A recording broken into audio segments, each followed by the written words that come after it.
What's up, guys? Welcome back to Horsepower and Pizza. My name is Bailey. It's Friday night. I'm waiting on Booker to get here. I have the E36 in the garage. This is the first time we've worked on this since like August. I'll run you back real quick. I put the clutch disc in backwards when we put the drivetrain back together. We put everything back together, bolted it into the car. It runs. It wouldn't go into gear and drive. Booker and I have since dropped the transmission, flipped the clutch disc around, and started to put everything back together, and ran out of daylight the day that we did it, and our schedules have not synced up since. So it is now November.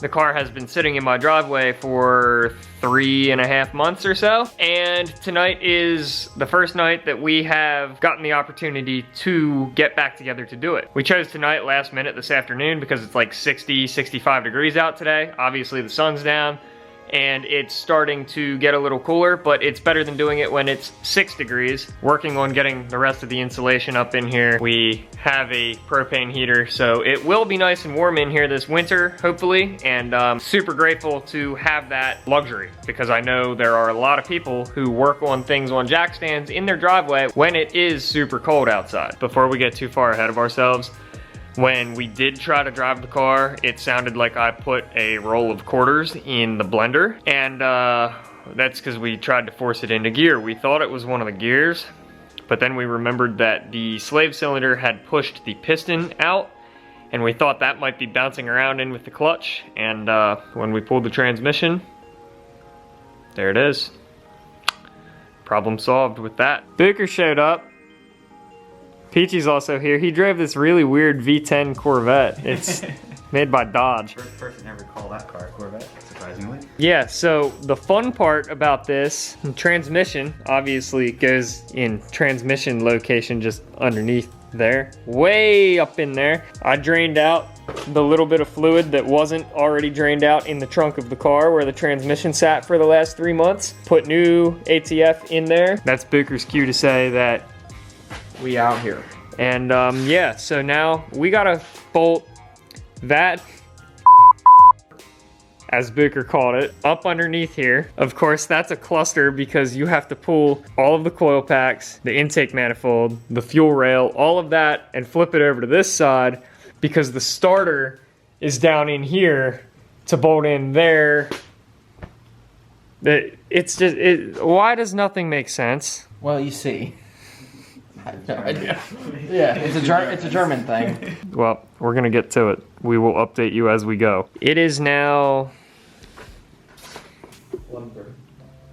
all but 11:40. We're calling it a night because, hey look, transmission's still sitting right there. Booker and I just had a bit of a heart-to-heart, and Peachy was here for that cute moment. He got to witness all of it. This is the second time that we've spent multiple hours trying to put the transmission into the car. It's not lack of knowledge and lack of experience. I know we look like idiots. I'm willing to throw this out there because I'm learning. I'm willing to admit that I'm learning. The exhaust is in our way. There's some things that we should have addressed before we got into just swapping the engine. We're gonna take the time to address those issues before we worry about getting the engine and the well, I mean the engine's in the car, but we're going to pull the engine, going to sort the exhaust, tidy up some things some loose ends that we should have paid attention to before we even worried about doing the big things with the engine swap. I think because I got the car so early in the year, my whole thing was let's get it running, let's get it drift ready and get it out and drive it. Peachy brought up a really good point that because it is a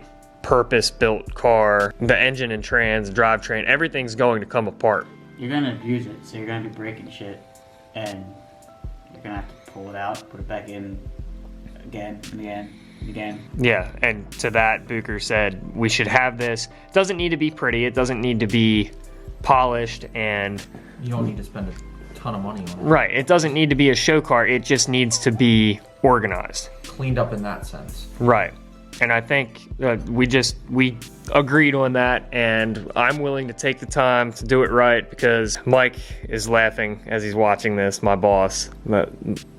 Our saying is do it nice or do it twice. So I would much rather do it right once and make sure that we can consistently, everything will have all the plugs labeled and everything. So it's as simple as pull it apart, put it back together. Pull it apart, do what needs done, put it back together. Time and time again, and get it down to like a science. We'll have notes and pictures and everything. While I'm kind of frustrated with the whole thing, because the last time Booker and I tried to put the trans in this, we spent like 6 hours, 7 hours. We were there all day. We were there till like all but 1 in the morning, I think. I mean, now it's almost midnight. We started around 8, so we're 4 hours in and didn't get anything accomplished, and I hate wasting time more than anything. I'm not admitting defeat, but I'm frustrated with it, as I've said on numerous videos working on this car, but it's all a learning experience, and I'm willing to admit that I made the mistake of jumping into the bigger parts of the project when we should have focused on the smaller things to start. So I think that's where we're gonna leave you guys for this week, and we'll be back. The car's not going anywhere. I'm very excited to get it sorted and get it done. I'll be doing more sketchy kart things very soon. I'm very excited about that car. We need to bring the Jetta home and do some very, very minor maintenance on that, but that car very well may end up being my daily. So if you guys want to support, head over to www.horsepowerandpizza.com, at horsepowerpizza on Instagram, at Cold Pizza Podcast, also on Instagram, iTunes, and Spotify, and at Pizza Boy Metalworks. Booker, Peachy, thank you guys for your help. Peace out. Build it for you.